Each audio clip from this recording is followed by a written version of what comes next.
জাতীয় জরুরি হেল্পলাইন 999 চালু করা হয়েছিল নাগরিকদের দুর্ঘটনা, অপরাধ, অগ্নিকাণ্ড বা চিকিৎসা সংক্রান্ত জরুরি পরিস্থিতিতে তাৎক্ষণিক সহায়তা দেওয়ার জন্য।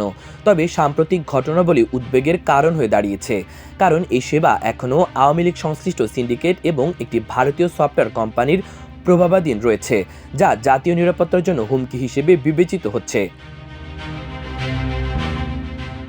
জাতীয় জরুরি সেবা 999 প্রকল্পের ধারণাটি প্রথমে সাবেক প্রধানমন্ত্রী শেখ হাসিনার পুত্র সজীব ওয়াজেদ জয়ের মাধ্যমে আসে। এটি প্রথমে 999 ন্যাশনাল হেল্প ডেস্ক NHD নামে চালু করা হয় এবং তথ্য ও যোগাযোগ প্রযুক্তি ICT বিভাগের অধীনে পরিচালিত হতো। পরে প্রকল্পটি স্বরাষ্ট্র মন্ত্রণালয়ে হস্তান্তর করা হয় এবং বর্তমানে এটি পুলিশ টেলিকমের অধীনে পরিচালিত হচ্ছে। 2017 সালের 12 ডিসেম্বর ঢাকার metropolitan police crime command and control সেন্টারে সজীব ওয়াজেদ জয় আনুষ্ঠানিকভাবে এই সেবাটির উদ্বোধন করেন। প্রকল্পের শুরু থেকেই এর পূর্ণাঙ্গ বাস্তবায়ন দেওয়া হয়েছিল ডিজিকন টেকনোলজিস লিমিটেডকে, যার মালিক ওয়াহিদুর রহমান শরীফ সজীব ওয়াজেদ জয়ের ঘনিষ্ঠ সহযোগী। প্রতিবেদনে উল্লেখ করা হয়েছে যে তারা দুজনই ইউনিভার্সিটি অব টেক্সাসে একসঙ্গে পড়াশোনা করেছেন। এছাড়া সাবেক জ্বালানি প্রতিমন্ত্রী ও আওয়ামী লীগের গবেষণা প্রতিষ্ঠান centre for research and information CRI এর গুরুত্বপূর্ণ সদস্য আবিরের মালিকানাধীন multimedia content and commission limited MCCও যৌথভাবে এই প্রকল্পের অংশীদার ছিল।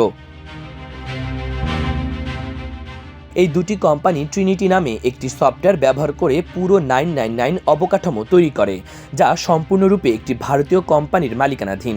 এই সফটওয়্যারটি GIS ট্র্যাকিং, কল গ্রহণ, কলারের তথ্য, ফোন রেকর্ড এবং সিস্টেম নিয়ন্ত্রণের মতো গুরুত্বপূর্ণ কার্যক্রম পরিচালনা করে, যার ফলে ভারতের কাছে গুরুত্বপূর্ণ ডেটা প্রবাহিত হওয়ার আশঙ্কা রয়েছে।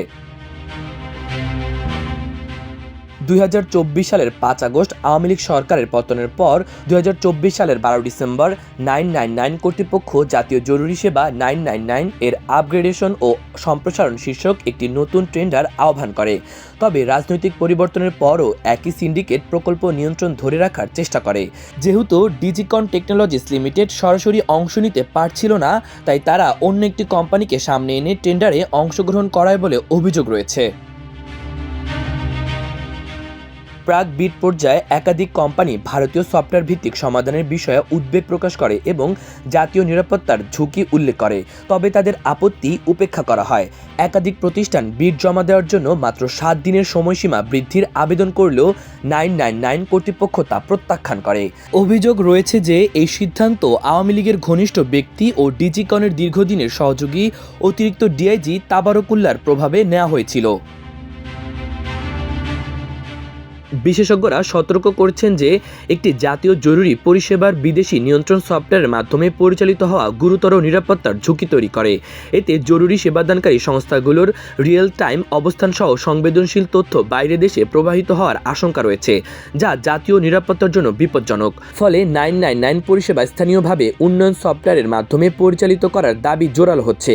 স্বচ্ছ ও স্বাধীন একটি ব্রিডিং প্রক্রিয়া নিশ্চিত করা জরুরি, যাতে অপচয় রোধ করা যায় এবং বাংলাদেশে জরুরি সেবা স্বচ্ছতা ও নিরাপত্তা বজায় থাকে। মাহবুবুর রহমান ইমন, আমার দেশ।